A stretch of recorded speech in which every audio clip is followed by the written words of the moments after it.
jolt and then you'll die.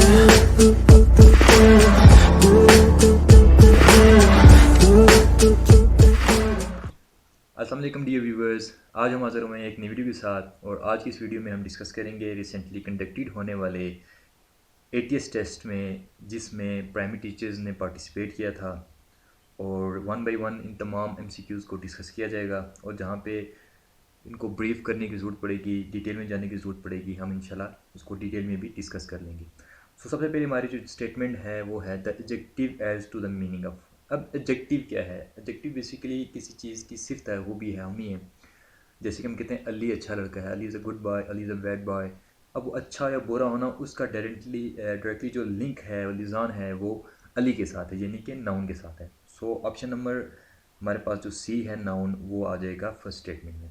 इसी तरह हमारे पास जब most of the student arrive dash by बस, इसमें कौन सी प्रपोजिशन लगेगा? इजी है, इसमें बाय लगेगा, इसमें इस तरह की कन्फ्यूजन वाली बात कोई नहीं है। एंड देन हमारे पास स्टेटमेंट नंबर 3 है there is no use dash going there tomorrow, तो यहाँ पे ऑफ लग जाएगा।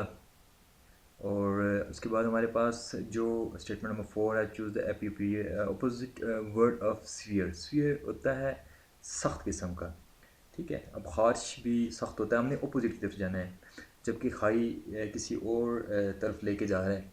तो यहाँ पे हमारे पास सेशन बच रहा है और लीनियंट बच रहा है, जबकि लीनियंट का मतलब होता है मेहरबान। सो हम लीनियंट के साथ जाएंगे।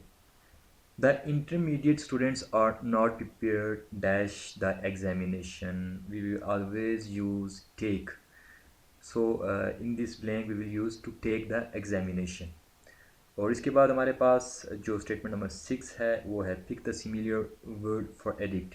एडिक्ट मीन्स के आदी होना है किसी चीज़ का। तो हम कह रहे हैं जी हम इस चीज़ के चाय पीने के एडिक्ट हैं, तो हैबिचुअल भी वही होता है कि आप बार बार कोई चीज़ जो है वो रिपीट कर रहे होते हो, तो वो इसी के साथ चल रहा था। आप यहाँ पे आप ऊपर आपने देखा तो अपोजिट वर्ड था, यहाँ पे आपने सिमिलर वर्ड लेके आना है जो कि हैबिचुअल है। उसके बाद हमारे पास स्टेटमेंट नंबर 7 है adverbs are words that modify. किसको मॉडिफाई करते हैं?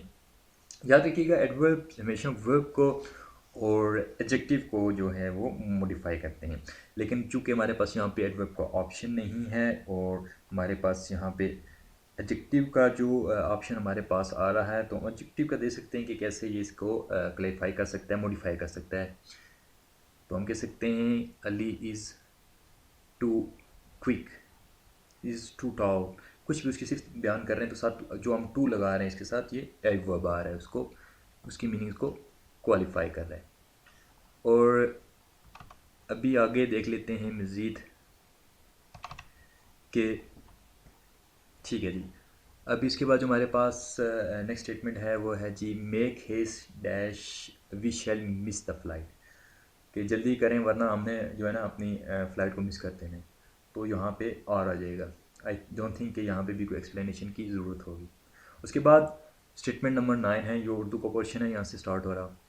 सो उर्दू का पहला नावल निगार कौन था? उर्दू के पहले नावल निगार का नाम डिप्टी नज़ीर अहमद था। गज़ल का डैश शेर मतला कहलाता है, ओबियसली पहला शेर मतला कहलाता है। उर्दू की ज़ुबान का लफ्ज़ है, उर्दू तुर्की ज़ुबान का लफ्ज़ है।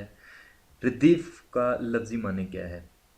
अच्छा देखें, पहले काफ़ी आता है फिर रदीफ़ आता है, ठीक है, यानी कि बाद में आने वाली ये चीज़ है। तो घुड़सवार के पीछे बैठा शख्स जो होता है उसको रदीफ़ का मानी कहा जाता है। फ़ाइल के साथ आने वाले फ़ेल को डैश कहते हैं। जब देखें यहाँ पे एक हमें कंडीशन दी है कि कुछ उसके साथ कुछ चीज़ आ रही है, तो ये लाजमन होगी ये, तो यहाँ पे हमारे पास फ़ेल लाजम आएगा। सो इसके बाद जब हम देखते हैं नेक्स्ट स्टेटमेंट, वो है रुबाई में कितने मिसरे होते हैं? रुबाई 4 को बोलते हैं, तो ऑब्वियसली जहाँ पे 4 आएंगे। इंशा के क्या मीनिंग है? इंशा का मतलब होता है तहरीर करना। पाकिस्तान का कौमी तराना किसने तहरीर है? हफीज़ जलंधरी। अब इसके बाद हमारे पास जो नेक्स्ट आ रहा है वो है जनाब option number statement number 17, that is कि पौधे अपनी खुराक किससे तैयार करते हैं? तो वो अपने पत्तों से तैयार करते हैं। क्लोरोफिल का रंग क्या होता है जी? तो क्लोरोफिल का रंग होता है सब्ज़। और मंदरजा झील में से कौन सा निज़ाम इस्तखराज एक्सक्रिएटरी सिस्टम का हिस्सा नहीं है? देखिए आप गुर्दे देख लें, और मैदा लिखा हुआ है, और जिल्द है, और फेफड़े, ठीक है। अब एक्सक्रिएट ट्री जो सिस्टम है उसका काम होता है कोई चीज़ आपके जो वेस्ट है वो उसको एक्सक्रिएट करना हो, किसके ज़रिए? गुर्दे कर सकते हैं, मैदा कर सकता है, नहीं कर सकता, जिल्द कर सकते हैं, नहीं, और फेफड़े। इन तीनों में से, चारों में से आपने किस ऑप्शन के साथ जाना है? अब देखें, गुर्दे क्या काम करते हैं, मैदा क्या काम करता है, जिल्द क्या काम करता है, ये सब एक काम करते हैं, ये एक्सक्रिएट कर रहे होते हैं जो भी वेस्ट होता है। लेकिन जो मेन फंक्शन वो लंग्स का क्या है, वो रेस्पिरेटरी है। ठीक है, तो इसमें जो हमारे पास ऑप्शन है वो फेफड़ों का आएगा। इंसानी जिस्म में हड्डियों की तादाद 206 होती है। और पॉजिटिव चार्ज किस पे होता है जनाब? ये प्रोटॉन पे होता है। द नेक्स्ट क्या है, मंदरज झील गैसों में से किसकी मिकदार सबसे ज़्यादा है? तो एटमॉस्फेयर में जो सबसे ज़्यादा है अर्थ में वो जनाब है नाइट्रोजन की। तो इसके बाद हम देख लेते हैं कौन सी स्टेटमेंट है। मंदरजा झील में से कौन सा सबसे ज़्यादा करीब है स्यारा?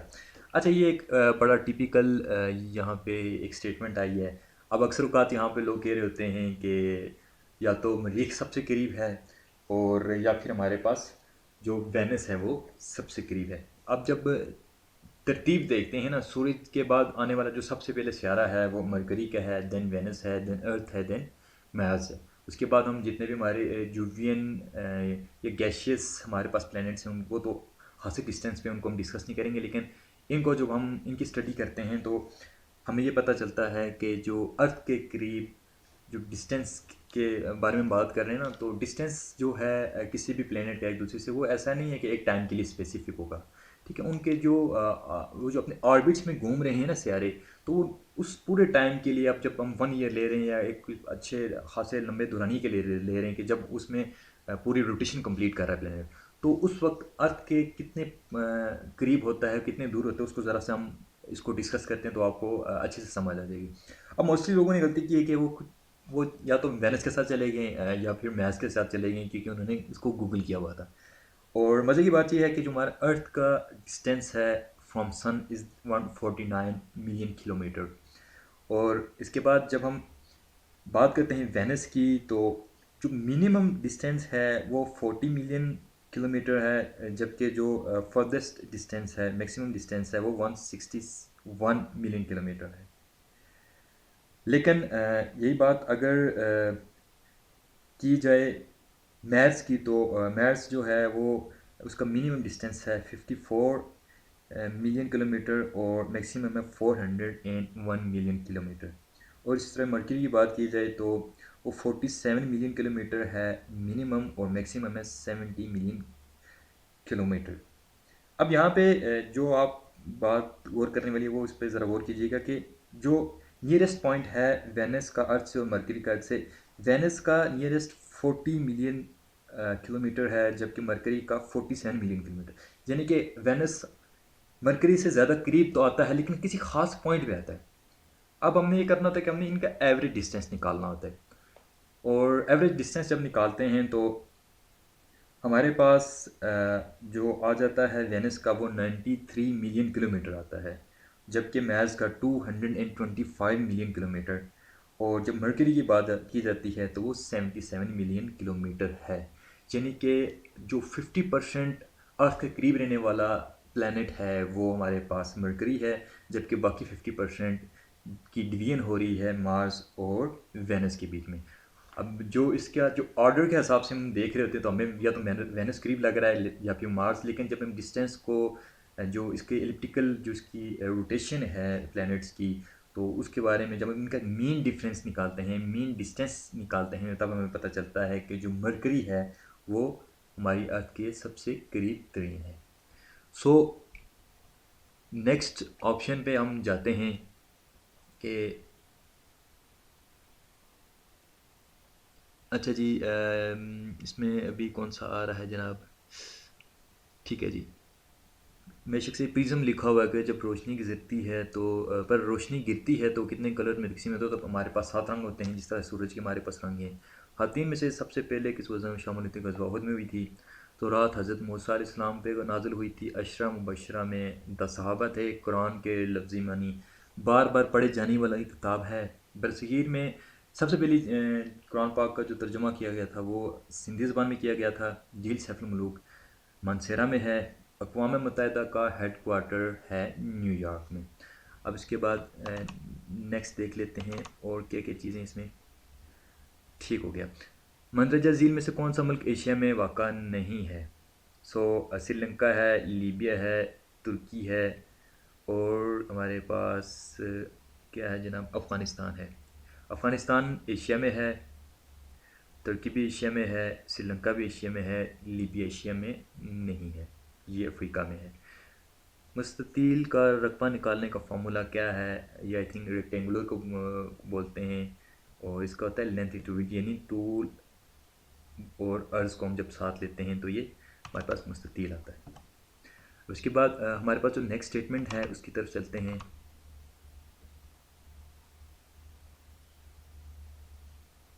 अब त्रिकोण में ज़ावियों का मजमूने के त्रिकोण आई थिंक, हाँ, जैसे ट्रायंगल को बोलते हैं और उसका जो सम होता है वो हमेशा 180 होता है।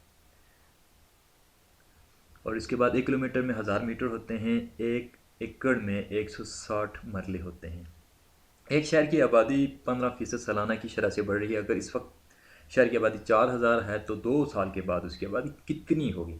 अब दिस इज़ क्वाइट सिंपल कि आपने क्या करना है, जो परसेंटेज है, परसेंटेज आपको उसको सिंप्लीफाई करना है। अब 15% है ना, इसको आप सिंप्लीफाई करेंगे, 15/100 करेंगे तो आपको जो ऑप्शन मिलेगा उसको आपने मल्टीप्लाई कर देना है। जो हमारे पास टोटल स्ट्रेंथ है दैट इज़ 4000।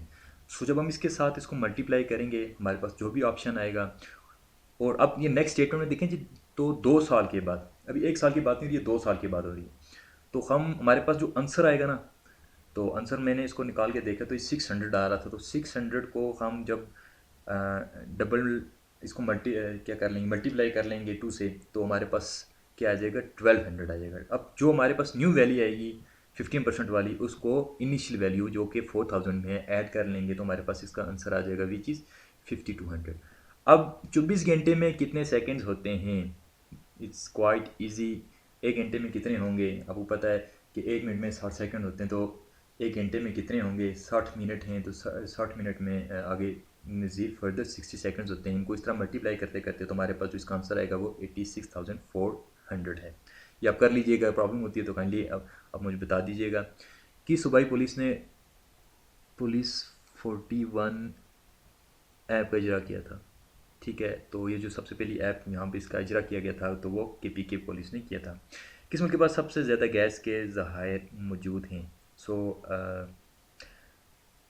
नेचुरल रिसोर्स की बात करते हैं तो रूस है, लेकिन मेरे शक से जो सबसे ज़्यादा गैस के रिसोर्स हैं वो ईरान के पास हैं, ऑब्वियसली वो ईरान के पास हैं। नेचुरल रिसोर्स की बात होगी तो रूस के पास है।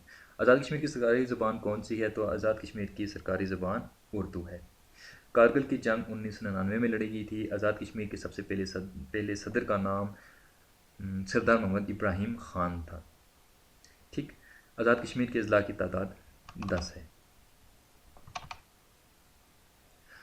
अच्छा जी, आज़ाद कश्मीर में कौन सा डैम वाक़ा है? मीरपुर के मुकाम पे है, मंगला डैम है। कौन से बैनुल अक़वामी अदारे ने म्यांमार रोहिंग्यन की बाहफ़ज़त वापसी का कहा था? तो ये बर्मा, जिसे अब म्यांमार कहा जाता है, पहले बर्मा कहा जाता, तो मुसलमान जो थे रोहिंग्यन, इन पर बड़ा जुल्म किया गया था, तशद्दुद किया गया था। सो कौन से अदारे ने इनको बाहफ़ज़त वापसी का कहा था? सो ये था UNCHR। यहाँ पर लिखा हुआ, लेकिन ये ऑब्वियसली ये गलत लिखा हुआ है, ये UNHCR है, United Nation higher commissioner for refugees. ठीक है, UNHCR है। वर्ल्ड बैंक के मुताबिक ग्लोबल इकॉनमी 2020 तक कितने सिकुड़ने के चांसेस हैं? तो इसमें 5.2%। अमेरिकी सदर डोनाल्ड ट्रंप ने एक चौथाई फ़ौज दस्तों को निकालने का हुक्म दिया था जी भाई, जर्मनी से निकाला था। और मंदरजा झील निकाला तो नहीं था, निकालने का ज़रूर कहा था। मंदरजा झील में से किस अदारे ने 2020 में 75 साल मुकम्मल किए? तो अक़वाम मुत्तहिदा ने जो 1945 में जो इसका क़याम आया था। ठीक है, अब 29 जून 2020 को कराची स्टॉक एक्सचेंज पर हमला किया गया था बलूचिस्तान लिबरेशन आर्मी ने, जिसे BLA कहा जाता है। किस मुल्क ने आलमी अदारा सेहत से ताल्लुकात मुनक़ता किए थे? तो ये अमेरिका ने किए थे, WHO से।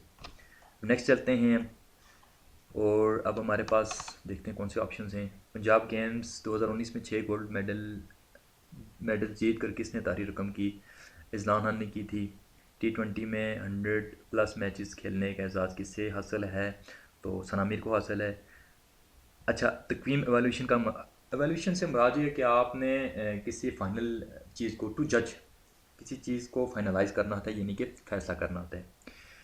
ऐसी तकवीम जो लर्निंग प्रोग्रेस का अहाता करती है, तो देखें, अब किसी चीज़ की प्रोग्रेस चल रही होती है एवोल्यूशन को, तो हम उसको फॉर्मेटिव बोलते हैं, क्योंकि उसकी अभी प्रोग्रेस चल रही होती है, वो कंप्लीट नहीं हुई होती है। उसके बाद तदरीस के अख्ताम पर कामयाबी को परखने के लिए जो हमारे पास तशख़ीस होगी, वो कौन सी होगी? तो वो समेटिव होती है। ठीक है, समेशन होती है हर चीज़ की। शूसी सलाहियतों के तयन के तरीक़ाकार को मैक्सिमम परफॉर्मेंस टेस्ट कहते हैं। क्राइटेरिया नहीं होता, लेकिन कौन सा होता है? Maximum performance test. IQ के तयन के लिए जो फार्मूला मुतारफ़ करवाया था, किसने करवाया था जी? सॉरी, यस, IQ के तयन के लिए फार्मूला एल्फ्रेड बाइनेट ने पेश किया था, और मॉडर्न जहानत के टेस्ट का मौजूद भी एल्फ्रेड बाइनेट है। और ये जो IQ का फार्मूला है ना, ये है IQ equal to MA/CA multiply by 100, जहाँ पे MA जो है वो मेंटल एज है, ठीक है, आपके दिमाग की सलाहियती जो एज है, और वर्सेस हमने कहा था CA जो कि क्रोनोलॉजिकल एज, जो आपकी रियल एज है। अब जो नेक्स्ट जाते हैं स्टेटमेंट नंबर 62 पे, तालीम का किंडरगार्टन का निज़ाम किसने मुतारफ़ करवाया? ये फ्रोबल ने करवाया था। अच्छा, किंडरगार्टन क्या है जी? किंडरगार्टन जर्मन वर्ड है, और किंडर बोलते हैं चाइल्ड को, ठीक है, तो हम कह सकते हैं कि गार्डन ऑफ चाइल्ड, इसको हम किंडरगार्टन बोलते हैं। स्कूल में तलबा को गेम्स क्यों खेलनी चाहिए? अच्छा, इसमें देखें, सबसे आसान सी बात है कि उनका बामी तवन उनको चेक करना हमें मकसूद होता है, तो इसलिए उनकी गेम्स को जो है ना फोकस किया जाता है। पेडागोजी का लफ्ज़ निकला है वेरी इजी टू लीड, बच्चे की सरबराही करना। प्राइमरी सतह पर ख़वातीन असातिज़ा को तरजीह क्यों देती हैं? प्राइमरी सतह पर ख़वातीन असातिज़ा को तरजीह क्यों दी जाती है? क्योंकि वो उनकी नफ्सियात बहुत अच्छे तरीके से जानती हैं, क्योंकि जैसे कि माँ होती है, तो वो अपने बच्चे की नफ्सियात बाप की निस्बत ज़्यादा अच्छी तरीके से जानेगी, इस वजह से जो इनको ज़्यादा तरजीह दी जाती है। प्राइमरी उस्ताद को सबसे ज़्यादा तवज्जो देनी चाहिए कम्युनिटी को समझने में, अपने रफ़्क़ा समझने, सिलेबस। अच्छा, सबसे ज़्यादा इनको तवज्जो देनी चाहिए वालिदैन के साथ बातचीत में, ताकि वो, अब देखें, जो टीचिंग प्रोसेस है वो ट्रायंगुलर होता है, यानी कि टीचर्स, स्टूडेंट्स एंड उनके जो पेरेंट्स हैं, ये मिल के कम्युनिटी बनाते ज़रूर हैं, लेकिन जो सबसे मेन चीज़ होती है वो इन तीन के बीच में जो इनकी कोलैबोरेशन होती है। डैश तालीम डैश में तब्दीली लाती है, तो ये इंडिविजुअल बिहेवियर, जिसे इनफरादी रवैया बोला जाता है, उसमें तब्दीली लाती है। गैर रस्मी तालीम मुश्तमिल होती है बालगों की इश्तराकी नर्सिंग फील्ड के तजर्बा का आपस में मसाइल का हल। अच्छा, अगर रस्मी तालीम जो है, जो हम किसी इंस्टीट्यूशन में हासिल करते हैं, और गैर रस्मी है जो हम किसी भी सोर्स से हासिल करेंगे, इंस्टीट्यूशन में नहीं, किसी घर में, किसी कम्युनिटी में, तो इसमें ये तमाम चीज़ें जो आ जाती हैं वो गैर रस्मी में आती हैं। अब इसके बाद हमारे पास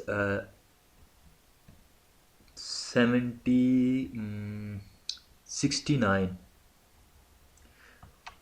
ऑप्शन नंबर 69 है कि तालीमी नफ्सियाती डैश का मताला करती है, तो ह्यूमन लर्निंग होती है इसमें। टीचर का बुनियादी किरदार क्या होता है? फीस जमा करना, तलबा को पढ़ाना, सिक्योरिटी ख्याल रखना, यूनिफॉर्म चेक करना। तो ऑब्वियसली बुनियादी किरदार होता है तलबा को पढ़ाना। स्कूल में बच्चे आते हैं सीखने के लिए। अच्छा, अब इसको नेक्स्ट चलते हैं स्टेटमेंट नंबर 72 की तरफ। तो मौसर तदरीस बच्चों को डैश की मदद करती है। अच्छा, मौसर तदरीस से इख्तराबी और तख्लीक भी, प्लानिंग भी, और इन ऑलमोस्ट ये सारी चीज़ें इसमें कवर हो रही थी, तो ये तमाम चीज़ों के साथ चलता है। किंडरगार्टन का मतलब है चिल्ड्रन गार्डन, फ्लावर गार्डन। तो चिल्ड्रन गार्डन में आपको बता चुका हूँ, मॉन्टेसरी सिस्टम पर तवज्जो देनी चाहिए। ऑब्वियसली बच्चे पर सबसे ज़्यादा देनी चाहिए तवज्जो। मदरसे में से क्या अच्छी तदरीस में शामिल नहीं है? अच्छा, क्या ऐसी चीज़ है जो आप अगर शामिल करोगे तो वो अच्छी नहीं होगी तदरीस में? तो रट्टे की हौसला अफजाई है, खुद एतमादी की हौसला अफजाई है, सोचने की हौसला अफजाई है, या डिसिप्लिन की? सो रट्टे की हौसला अफजाई जब भी करेंगे, ये अच्छी तदरीस का तरीक़ाकार नहीं है। अच्छा, सबके खाका लेसन प्लान की क्या खूबियाँ होती हैं? वाज़ा मकासद, अनुमान की फ़हरिस्त, सरगर्मियों की फ़हरिस्त, और ये सब, इसमें ऑलमोस्ट ये सब चीज़ें ही होती हैं।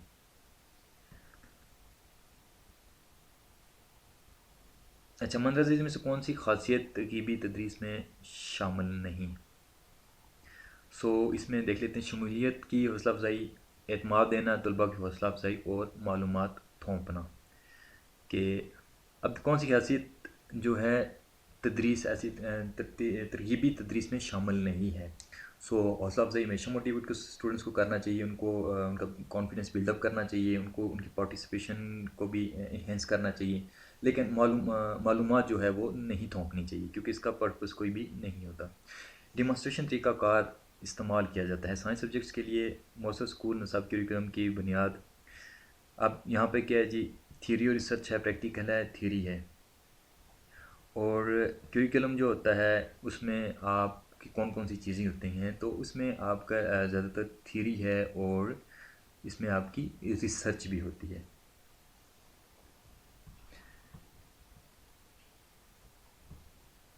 अच्छा, इसके बाद हमारे पास है तलबा की कुछ सलाहियतों को परखने के लिए जो टेस्ट लिया जाता है उसको हम इंटेलिजेंस यानी कि जहानत का टेस्ट कहते हैं। और इसके बाद हम देखते हैं इम्तहानात लिया जाता है बच्चों को पास करने के लिए, फेल करने के लिए, प्रोग्रेस चेक करने के लिए, अगली जमात में तरक्की देने के लिए। तो ओबियसली बच्चों की प्रोग्रेस चेक करने के लिए इसको लिया जाता है। तदरीसी आमद के इंतखाब में मंदरजा झील में से किसको बुनियाद बनाया जाए। तो जो हमारे पास तदरीसी आनत यानी कि एविएट्स हैं, तो उनमें से किस चीज़ को बुनियाद बनाना चाहिए। तो बेशक से दस्तयाबी जो इसकी है, जो भी चीज़ हमारे पास दस्तयाब होगी तो उसको हमें पिक करना चाहिए। बच्चों का लर्निंग का अमल डैश से सुस्त पड़ जाता है तनकीद से। आप तलबा का एतमाद कैसे हासिल कर सकते हैं? मौसर तदरीस से, बतौर दोस्त, बतौर एडमिनिस्ट्रेटर और बतौर डोंट नो यहाँ पे क्या लिखा हुआ है। बहरहाल ये ऑप्शन नंबर जो डी है ये वाला तो नहीं था, एडमिनिस्ट्रेटर भी नहीं है, और पहले दो ऑप्शन है मौसर तदरीस के ज़रिए और बतौर दोस्त। देखें, एक आप जब मौसर तदरीस करते हैं तब भी आप बच्चों का जो है कॉन्फिडेंस गेन करते हैं और बतौर दोस्त भी। लेकिन चूँकि आप तलबा के दोस्त नहीं होते, आप उनके टीचर होते हैं, लेकिन आपका उनके साथ जो लिंक है वो इतना स्ट्रॉन्ग होना चाहिए। आपकी तदरीस तरीक़ा तदरीस और आपकी पर्सनैलिटी ऐसी होनी चाहिए कि स्टूडेंट्स आपसे जो है इंस्पायर हो सकें। तो आपकी जितनी मौसर तदरीस होगी, मौसर तदरीस में तमाम चीज़ें आ जाती हैं। आप जो है ना बच्चों का और तलबा का एतमाद हासिल कर सकते हैं। सबक के अनवान को मुताबिक करने के लिए कौन सी हिकमत अमली मौजू है। ऑब्वियसली जब हम किसी भी सबक का अनुमान मुतारफ़ करवा रहे होते तो हम जो है वो जो उनका प्रीवियस नॉलेज चेक कर रहे होते हैं। वो प्रीवियस नॉलेज कैसे चेक होता है? वो ऐसे चेक होता है कि डिफरेंट क्वेश्चंस किए जाते हैं बच्चों से, तो वो उन क्वेश्चंस को आंसर देते देते वो किसी एक टॉपिक को अनाउंस करते हैं। ठीक है, तो इसके लिए हम जो यूज़ करेंगे वो सवालात है। हमारे पास जो नेक्स्ट है 86 UNCRC से क्या मुराद है? ये United nation convention on the rights of the child है।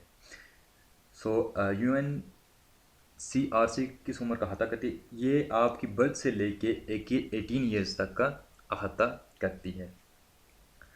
अच्छा, उसके बाद है UNCRC कब कायम हुआ? 1989, 1990, 1991, 1988। तो कुछ लोग 1989 के साथ जाते हैं, कुछ 1990 के साथ जाते हैं। लेकिन यहाँ पे मैं आपको एक बात बताता चलूँ कि जो ये कायम हुई थी वो नवंबर 1989 में हुई थी, लेकिन जो इसका इसने फंक्शनल होना था वो 1990 में हुई थी।